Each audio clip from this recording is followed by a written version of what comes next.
Hej ekipica, evo me napokon, javljam se iz daleke Australije. Oprostite što vlog kasni, ja se ispričavam. Zanijela sam se, jet lag me ubio ovaj puta i morala sam spavati jedno tjedan dana u komadu. Ali evo, napokon sam danas tu da vam odgovorim na sva pitanja i da saznate nešto više o mom životu i preseljenju u Australiju.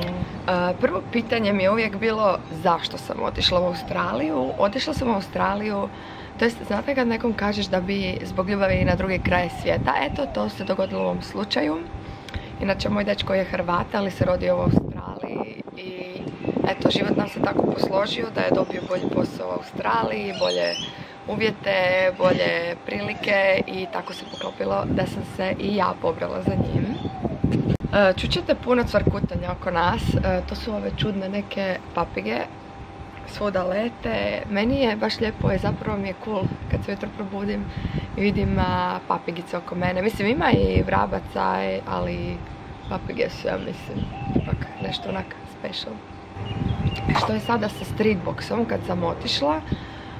Streetbox je ostao raditi kao što je i radio, isto kao što sam ja tamo, i radit će i dalje. Moja mama, koju vjerojatno znate, curke koje kupujete kod nas, će i dalje biti u dućanu. Imamo novu curku koja će raditi sa vama umjesto mene. Ostalom, ja sam tu, ja sam online.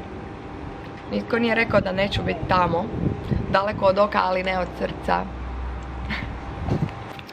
Pitali ste me i za put do Australije, koliko traje, da li je teško letiti i sve ostalo.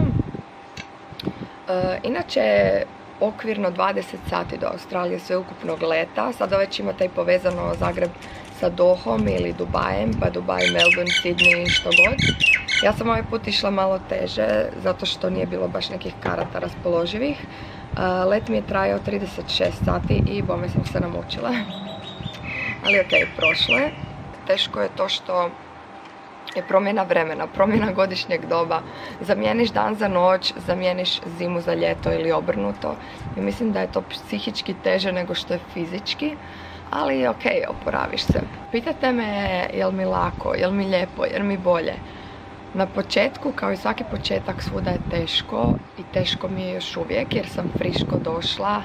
Nemam još uvijek posao, viza je u procesu, sve je u nekakvom procesu, ali u dugoročnom vidim da će biti bolje. Iako imam svoj dućan i svoj posao u Hrvatskoj, mislim da će ovdje biti nekako više prilika. Zašto to govorim? Mislim da se u Hrvatskoj može uspjeti i dokazala sam to sama sebi i svima vama mladima koji se trudite. Mislim da se stvarno može. Samo što moraš biti puno uporniji, puno više novaca, puno više vremena, puno više živaca uložiti u nešto što bi, na primjer, vani uložio i dobio puno više za to što si uložio nego u Hrvatskoj. Ali, kažem, može se i ljudi, nemojte nikad odustati, uvijek gurajte po svom, nemate što izgubiti osim, ok, lova će doći, lova će se uvijek vrtiti, lovu ćete uvijek zaraditi i potrošiti. Nije to ništa strašno, ali uvijek probajte. Mislim da svatko treba probati ono što je naumio i ono što je zaželio i svatko treba barem si dati jednu šansu u našoj državi i probati s nečim što je htio, jer, opet ponavljam 100. put, može se, samo je malo teže. Prvi dojmovi o gradu, razlika našeg mora i tu. Razlika našeg mora i tu, ovo je ocean, a naše je more i to je velika razlika. Tu nema prčkanja ko kod nas, laganini, u pličaku, ovo ono. Ovdje su ljudi valovi. Valovi su ogromni i više se surfa nego što se zapravo prčkaš. Sunčanje također nema tu nekog prženja prevelikog. Možeš ležati na plaži, ali ne predugo jer mislim da ćeš dobiti rak kože u roku 32 minute. Ali da, velika razlika u moru. Razlika u gradu, Melbourne i Zagreb je ogromna, naravno. Razlika je samo u stanovništvu, što ovaj grad ima kao naša cijela država, broj stanovnika.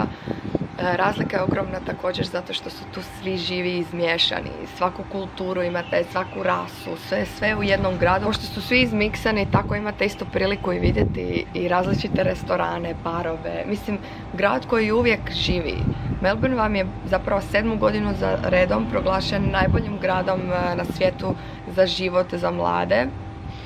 Mislim da je to dovoljno. Mislim da U sljedećim vlogovima ćete vidjeti zašto i zašto je grad i koliko je drugačiji od nas i sve. Totalno drugi život, totalno drugi svijet. Ne možete si zamisliti. Eto, to što vidite na filmovima je možda dijelom nekako prikazano, ali sve ostalo ima još jako puno detalja. Uglavnom, čujete opet vatrogasce. Tu je ljeto plus 40 stupnjeva. Stalno čujete sirene, znači ljudi se tu bore s vatrom konstantno. Imate znakove sa strane na cesti koji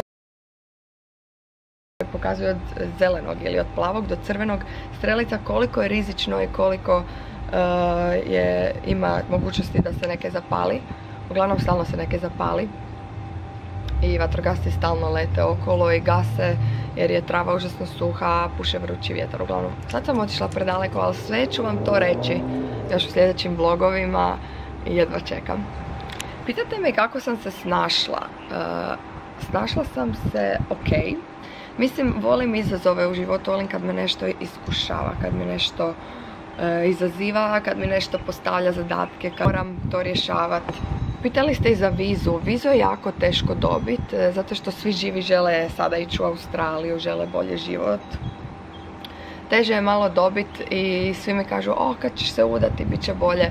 Nije vam to baš tak lako, čim ću se ja udati, sad ću imati papire, ne bom ih imala tak lako. Morat ću se i za to potruditi i dokazati. Kako si se odlučila na preseljenje, što ćeš tamo raditi, koji posao ti fale roditelji, zašto si cijeli život ostavila u Hrvatskoj zbog dečka? Sve sam objasnila, osim posla, zato još uvijek ne znamo šta će biti. Imam nešto u planu, ali ne bi voljela unaprijed govoriti jer nikad ne zna šta će se promijeniti. Što se tiče ovog zašto sam ostavila cijeli život u Hrvatskoj zbog dečka, taj dečko je živio u Hrvatskoj 7 godina i tako smo se upoznali i zadnjih par godina je živio zbog mene tamo. Probali smo stvarati nešto, pokušali smo sve, došli smo do negdje gdje smo htjeli doći, ali to nije zadovoljavalo do kraja naše želje, planove, bla bla bla bla bla. Uglavnom, nije da smo nezahvalni, zahvalni smo za sve što imamo i što smo imali, što smo ostvarili i dokazali da se može, ali jednostavno njemu je tu cijela obitelj. Sad je bio na meni red da vidimo i da probamo ovdje. Pa eto, došli smo da vidimo i da probamo.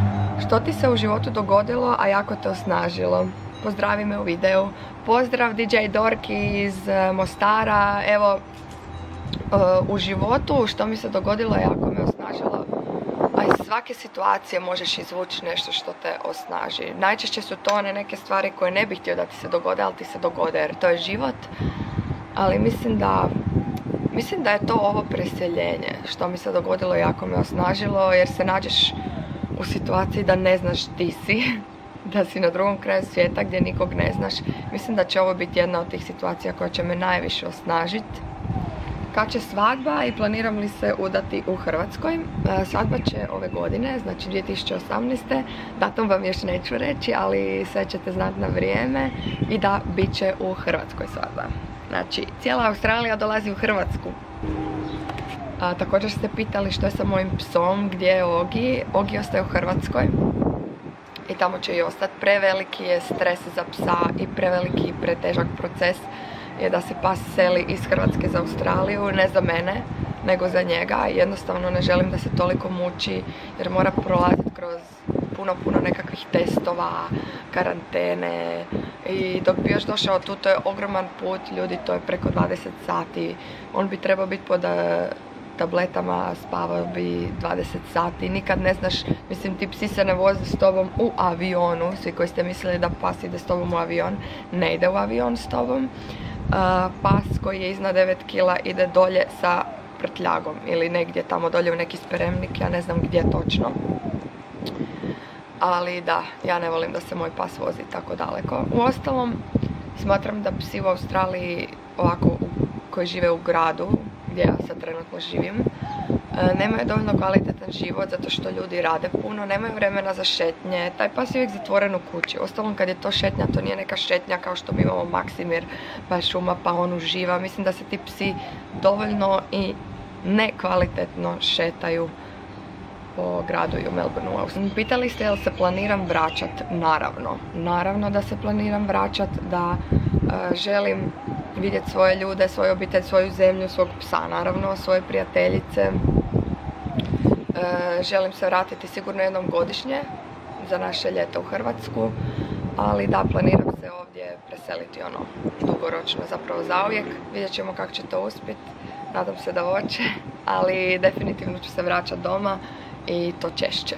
Ne mislim sad od 10 godina provesti ovdje i ne doći doma, želim svaku godinu vidjeti svoje ljude, sve vas, želim vidjeti svaku godinu našu zemlju, naše restorane, sve naše. Ne znam šta sam vam još htjela reći, mislim da je to to. Ovo je bio moj prvi vlog iz Australije, My Australian Diaries. I družit ćemo se češće, pričat ću vam puno više. Ovo je sad malo bio možda monoton jer sam odgovarala na pitanja, ali sljedeći put će biti malo više akcije. Jedva čekam da vas odvedem na plažu, da vam pokažem sve. Držite mi se u Hrvatskoj, meni je malo vruće, idem jest. Idem pod klimu malo, vi mi se doma grijete u dekicama, mislite na mene, popite kuhano vino i volim vas puno. Najveći puse iz Australije. I da, moja pi, nema zamjene za moju pi. Jedna je jedina pi, jedna je jedina pipi i nema zamjene mojim prijateljicama i ostajete zauvijek tu i niko vas neće zamijeniti. Got you. Pusa.